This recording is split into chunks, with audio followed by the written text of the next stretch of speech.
నమస్తే, welcome to our channel. Heroine Poonam Kaur చేసినటువంటి comments ప్రస్తుతం వైరల్గా మారాయి. మరి ఓ ఛానల్కి ఇచ్చినటువంటి ఇంటర్వ్యూలో ఆమె చేసినటువంటి కామెంట్స్ కడప నుంచి వచ్చి తనను బెదిరించారు అని చేసినటువంటి కామెంట్స్ని ఏ విధంగా చూడాలి తెలుసుకునే ప్రయత్నం చేద్దాం. దీన్ని విశ్లేషించడానికి మనతో పాటుగా ఉన్నారు సీనియర్ జర్నలిస్ట్ దుర్గకుమార్ గారు. నమస్తే సార్. నమస్తే అమ్మా శ్రావణి, మన వీక్షకులు. పూనమ్ కౌర్ సెన్సేషనల్ కామెంట్స్ చేశారని చెప్పుకోవచ్చు సార్. మరి తనని ఏ విధంగా ఒత్తిడి చేశారు, ఏ విధంగా బెదిరించారు, కడప నుంచి వచ్చి మరీ తనను మానసికంగా వేధించారు అంటూ ఆమె చేసినటువంటి కామెంట్స్ కానివ్వండి, మరి ఈ సినీ ఫీల్డ్లో ఒక స్టార్ హీరో గురించి కొన్ని అసభ్యకరంగా అభ్యంతరకరంగా మాట్లాడాలి అని చెప్పి ఆమెని ఫోర్స్ చేసిన విధానం ఏ విధంగా చూడాలంటారు? ఇది సెన్సేషన్ కాదమ్మా, ఆమె వాస్తవమైన విషయాలు బయటికి చెప్పింది. గతం నుంచి జరుగుతున్న తెరచాటు అంశాలని ఇవాళ ఆమె తెర ముందుకు తీసుకొచ్చింది. వైఎస్ఆర్సీపీ ప్రభుత్వంలో చాలా అవినీతి జరిగింది, అరాచకాలు జరిగినాయి, దాష్టికాలు జరిగినాయి, తర్వాత దౌర్జన్యాలు, గృహదహనాలు ఇవన్నీ జరిగినాయి తెలుసు. అట్లాగే కాదంబరి జత్వాని అనే ఒక మహిళ, ఒక సీరియల్ నటిని బాంబే నుంచి కిడ్నాప్ చేసి తీసుకొచ్చి కనీసం 60 రోజుల పాటు విజయవాడలో ఒక గెస్ట్ హౌస్లో పెట్టి పోలీసులు ఆ అమ్మాయిని చిత్రహింసలు పెట్టడం, వాళ్ళ కుటుంబ సభ్యుల్ని పెట్టడం, తర్వాత వాళ్ళకి సెల్ ఫోన్లు, వాళ్ళ ఐప్యాడ్లు అన్నీ లాగేసుకోవటం, ఏ విధమైన కమ్యూనికేషన్ లేకుండా చేయటం, వాళ్ళ క్రెడిట్ కార్డుల్ని బ్లాక్ చేయించటం, తర్వాత వాళ్ళకి సంబంధించిన బంధువులకి వీళ్ళ మీద కొన్ని ఆరోపణలకు సంబంధించిన అంశాలు ప్రచారం చేయటం, అంటే కావాలని ఆ అమ్మాయిని ఆ విధంగా వేధించి ఒక వైఎస్ఆర్సీపీ నాయకుడికి సంబంధించి ఆమె కొన్ని డిమాండ్లని ఒప్పుకోలేదన్న కారణంతో ఒక ఇండస్ట్రియలిస్ట్కి వ్యతిరేకంగా అమ్మాయి ఫిర్యాదు చేసిందనే నెపంతో తీసుకొచ్చి జగన్మోహన్ రెడ్డి గారి ఆదేశాలతో డీజీ క్యాడర్ అధికారులు కూడా అందులో ఇన్వాల్వ్ అయ్యి 3 ఐపీఎస్ అధికారులు సస్పెండ్ అయిన సంఘటన కూడా మనం చూసాం. టాటా ఒకడు, తను తర్వాత విశాల్ గున్ని, పివి సునీల్ కుమార్, వీళ్ళంతా కూడా ఇన్వాల్వ్ అయ్యారు. ఇంకా కింద అధికారులు అయ్యారు. వీళ్ళంతా ముందే టికెట్లు బుక్ చేసుకుని ఫ్లైట్లో వెళ్ళి ఆమె తీసుకురావటం, ఆ తర్వాత కేసు బుక్ చేయటం, ఇవన్నీ కూడా జరిగినాయి. అట్లాగే ఇంకొక సినిమా నటిని కూడా, హీరోయిన్ని ఈ విధమైనటువంటి వేధింపులకి గురి చేసి మానసికంగా అమ్మాయిని కుంగుబాటుకి, తర్వాత బెదిరింపులతో ఒక భయోత్పాతం సృష్టించి ఫలానా రాజకీయంలో ఉన్న గతంలో సినిమా హీరోగా ఉన్న వ్యక్తి పవన్ కళ్యాణ్ గారి మీద వ్యతిరేకమైనటువంటి ఆయన వ్యక్తిగత ప్రతిష్టను దెబ్బతీసే విధమైనటువంటి ప్రకటనలు ఇవ్వమని చెప్పి, లేకపోతే నీకు చాలా తీవ్రమైన పరిణామాలు ఉంటాయి నీ కుటుంబ సభ్యుల మీద, మీ మీద అని కడప నుంచి వచ్చిన వ్యక్తులు బెదిరించారని, తీవ్ర ప్రాణహాని కూడా ఉంటుందని కూడా బెదిరించారని ఇప్పుడు ఆ అమ్మాయి చెప్పింది ఒక ఇంటర్వ్యూ ఇస్తూ. ఇవి గతంలో వైఎస్ఆర్సీపీ వాళ్ళు ఇలాంటివే చేశారు.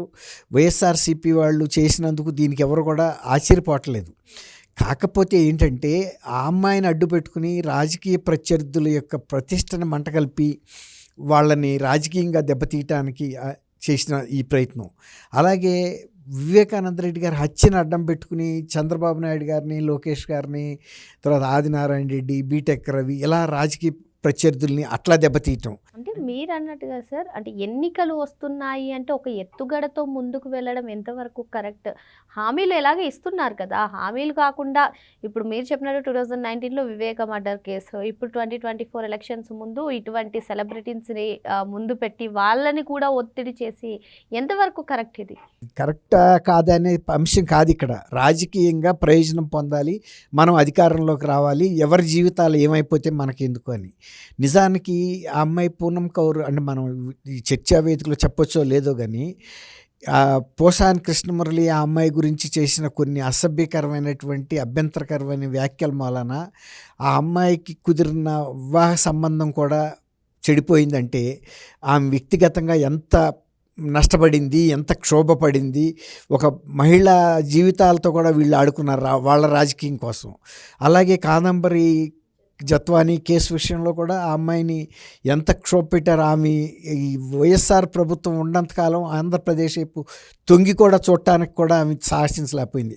అంత భయంకరమైనటువంటి వేధింపులకు గురి చేశారు. అంటే మహిళని కూడా చూడకుండా, ఆ అమ్మాయికి ఒక ప్రైవసీ లేకుండా, ఈవెన్ కొన్ని మహిళలు వాడుకునే కొన్ని ప్రత్యేక సందర్భాల్లో వాడే ఆ ప్యాడ్స్ కూడా ఇవ్వకుండా అంత వేధింపులకు గురి చేశారంటే అందరూ కూడా కుటుంబ సభ్యులతో సహా ఆమె ఎంత బాధపడింది ఇక్కడికి వచ్చి.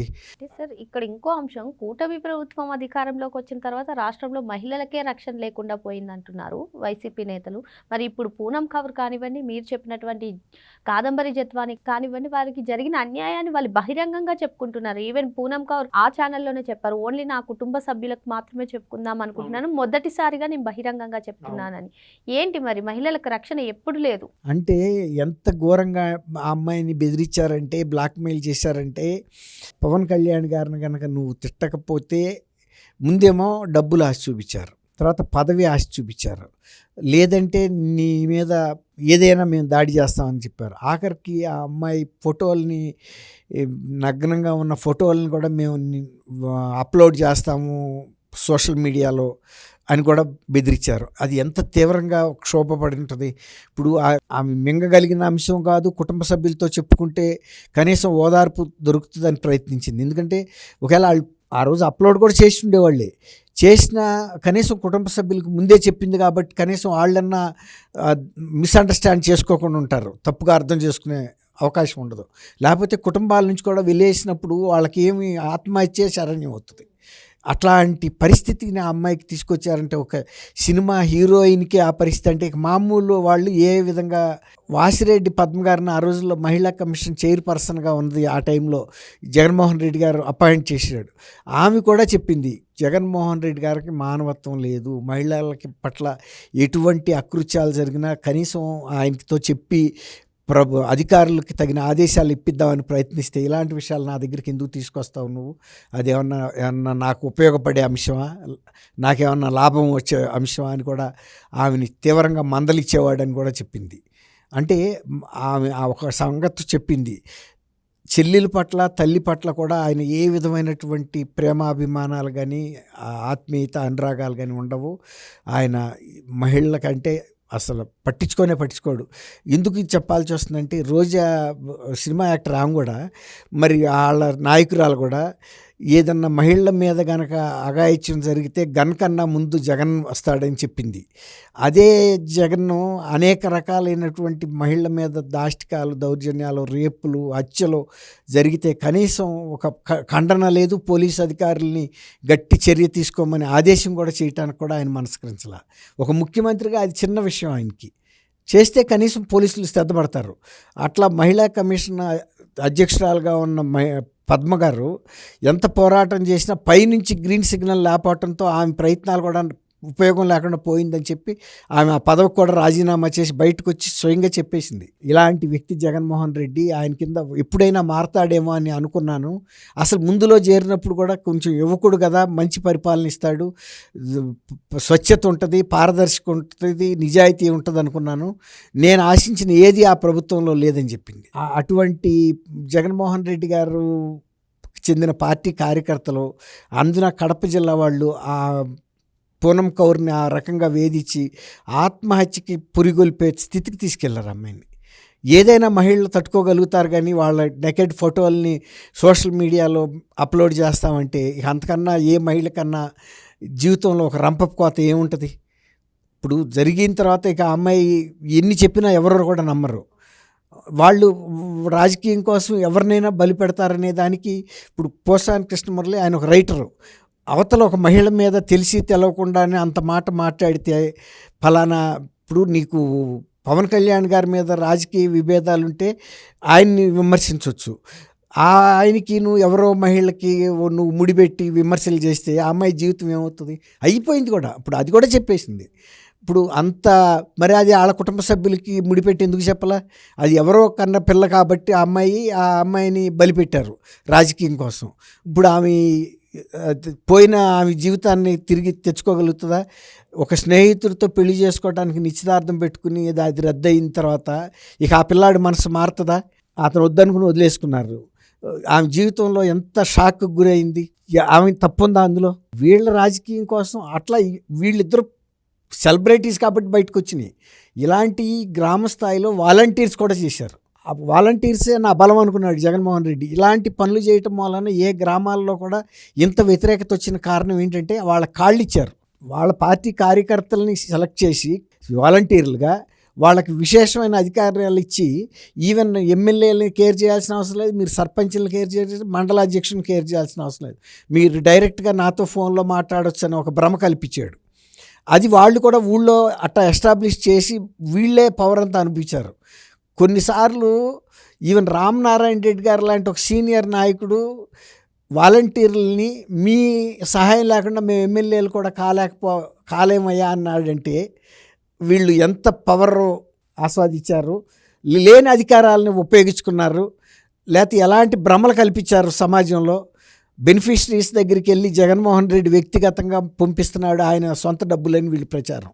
దాని మూలాన ఏంటి, ఈ ఎమ్మెల్యేస్ మీద వ్యతిరేకత ఉండా తన మీద ఉండే అభిమానంతో ఓట్లేస్తారని ఆ మాట కూడా ఆయన ఎమ్మెల్యేస్తోనే చెప్పాడు మీటింగ్లో, సమీక్షా సమావేశాలు ఎలక్షన్ ముందు. మీ మీద మంచి అభిప్రాయం లేదేమో కానీ నా మీద చాలా మంచి అభిప్రాయం ఉంది, సర్వే రిపోర్ట్లు నాకు వచ్చినాయి, కాబట్టి మీరు ధైర్యంగా ముందుకెళ్ళండి, మనం చేసిన అభివృద్ధి కార్యక్రమాలు సంక్షేమం చెప్పండి. ఈ సంక్షేమం అభివృద్ధి ఎవరి డబ్బులతో చేశాడో ప్రజలకు అర్థమైపోయింది. ఇప్పుడు మనం ఎవరికన్నా విందిస్తుంటే మనం ఆ విందుకు తగ్గ ఏర్పాట్లు చేయాలి. వాళ్ళ జేబుల్లో డబ్బులే లాగి మనం ఆ వ్యక్తికి విందిస్తే ఆయనకి విందిచ్చిన ఇదే ఉంటుంది, తృప్తి ఏముంటుంది.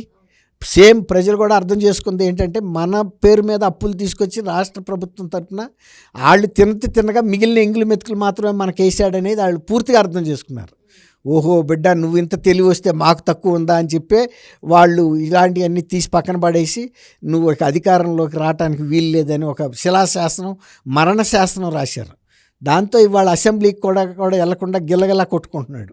ఇప్పుడు మీరు అన్నట్టు ఇంతమంది మహిళల్ని వాళ్ళు ఈ విధంగా బ్లాక్మెయిల్ చేసి టార్చర్ చేసిన ఉసురు ఊరికే పోలా, పూర్తిగా 100% కొట్టబట్టే ఇవాళ జగన్మోహన్ రెడ్డి తన ఉనికిని తను కాపాడుకోవటం కోసం ఎన్ని పిల్లి మొగ్గలేస్తున్నాడో ప్రజల ముందు మనం చూస్తున్నాం.